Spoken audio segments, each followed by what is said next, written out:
साली आधी घरवाली। सिमरन की छोटी बहन विभा माँ के होते हुए भी सिमरन के ही पीछे लगी रहती थी। सिमरन, आ गई हो तो इसे खाना खिला दो। बोल रही है तुम जब तक नहीं खाओगी ये भी नहीं खाएगी। क्या है विभा, तुम खा लिया करो ना, मुझे ऑफिस से आने में देर हो जाती है। और कोई छोटी बच्ची तो हो नहीं तुम जो खाना भी नहीं खाती हो कि दीदी आएगी तो ही खाऊंगी। हाँ हाँ, छोटी बच्ची ही समझ लो। और एक बात, जब आपको पता है कि मैं आपके बिना नहीं खाती हूँ तो रोज रोज क्यों बोलती हो? अरे क्या है ये, दोनों बहनें कम माँ बेटी ज्यादा लगती हो। अरे दीदी की शादी हो जाएगी तब क्या करेगी बोल?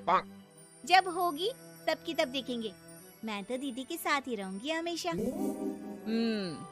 दोनों की शादी ऐसे घर में कर देंगे जहाँ दो भाई हो।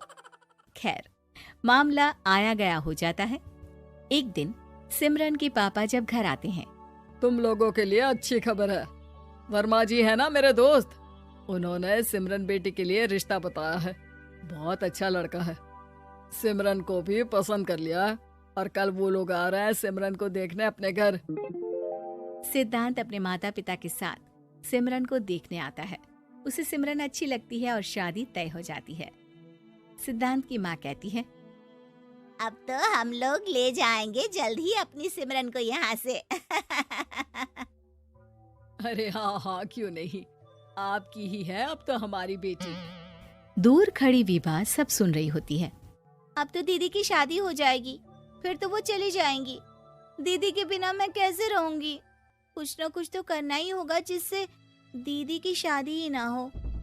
सभी के जाने के बाद क्या शादी के बाद दीदी हम लोगों के साथ नहीं रहेंगी? अरे नहीं तो फिर क्यों रहेगी, शादी हो जाएगी तो अपने घर चली जाएगी ना। तो मैं भी जाऊंगी उनके साथ, मेरा भी सामान पैक कर देना।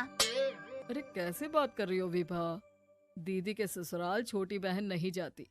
हाँ, कभी कभी जाकर मिलाना और रोज फोन पर भी बात कर लेना, ठीक है? नहीं पापा, आप तो जानते हैं मैं दीदी के बिना खाना भी नहीं खाती, ना ही मुझे उनके बिना नींद आती है। सिमरन बहन की बात सुनकर इमोशनल हो जाती है। अगले दिन से विभा खाना खाना छोड़ देती है। लोगों के लाख समझाने के बाद भी विभा ना खाती है ना ही सोती है। अंत में हार मानकर सिमरन सिद्धांत से मिलती है। सिद्धांत, मेरे मम्मी पापा ने बचपन से ही विभा और मुझे साथ रखा। वो मुझसे बहुत जुड़ी है। मुझे उसकी टेंशन रहेगी शादी के बाद, क्योंकि वो मेरे बिना नहीं रह सकती है। अरे ये तो छोटी सी बात है, वो हम लोगों के साथ हमारे घर में रह सकती है। जब उसकी अकल आ जाएगी या वो समझ जाएगी कि तुम्हारा घर वो नहीं बल्कि ये है, तो हम उसे घर छोड़ आएंगे, ठीक है? सिमरन खुश हो जाती है क्योंकि वो यही चाहती थी। वो माँ पिता से बात कर लेती है। अरे कैसी बात कर रही हो सिमरन, भला बेटी के ससुराल में हम छोटी बहन को कैसे भेज दे? जमाना क्या कहेगा?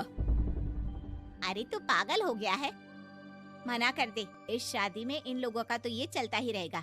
कभी बहन यहाँ आ रही है, कभी वो बहन के पास जा रही है। अरे शादी हो रही है, कोई मजाक थोड़ी ना हो रहा है ना बाबा ना। माँ कैसी बात कर रही हो? सिमरन से मैं जुड़ाव महसूस कर रहा हूँ और इतनी सी बात के लिए इतनी अच्छी लड़की को कैसे छोड़ सकता हूँ? सिद्धांत की भी जिद होती है कि वो सिर्फ सिमरन से ही शादी करेगा, और होता भी वैसा ही है। सिद्धांत और सिमरन की शादी हो जाती है और दहेज में आ जाती है विभा। शादी के बाद बुआ सास कहती है, अरे माँ ना, साली आधी घर वाली होती है, लेकिन ये क्या, तुम तो उसे घर ही ले आए।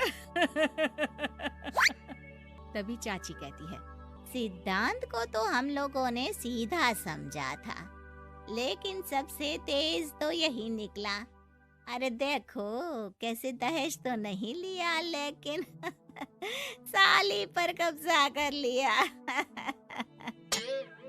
सिद्धांत ने इस और तो सोचा ही नहीं था, लोग उन लोगों के बारे में ऐसी भी बात करेंगे।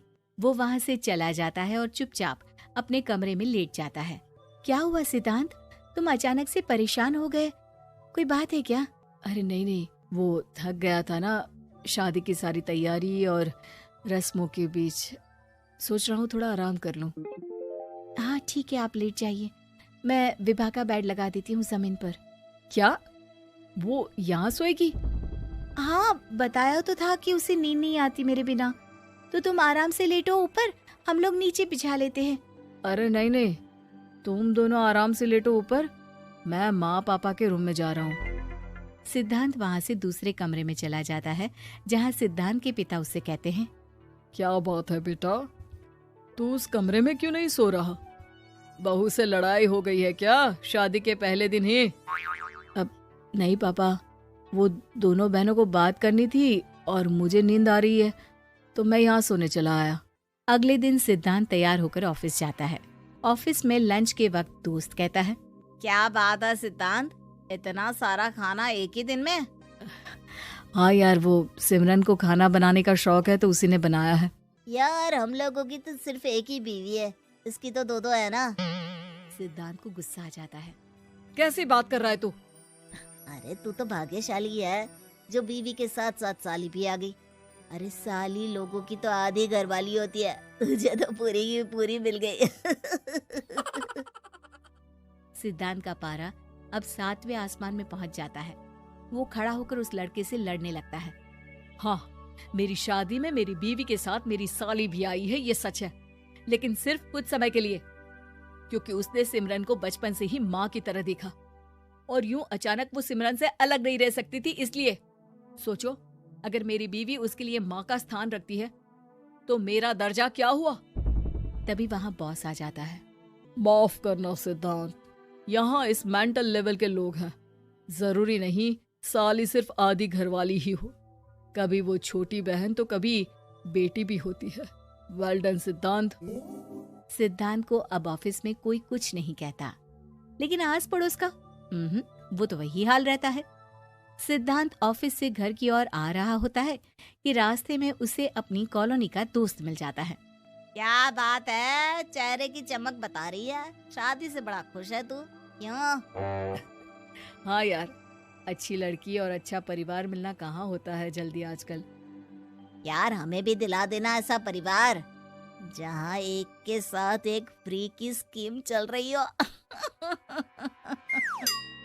सिद्धांत को फिर गुस्सा आ जाता है। वो दोस्त को मारने के लिए हाथ उठाता ही है कि वहाँ विभा आ जाती है।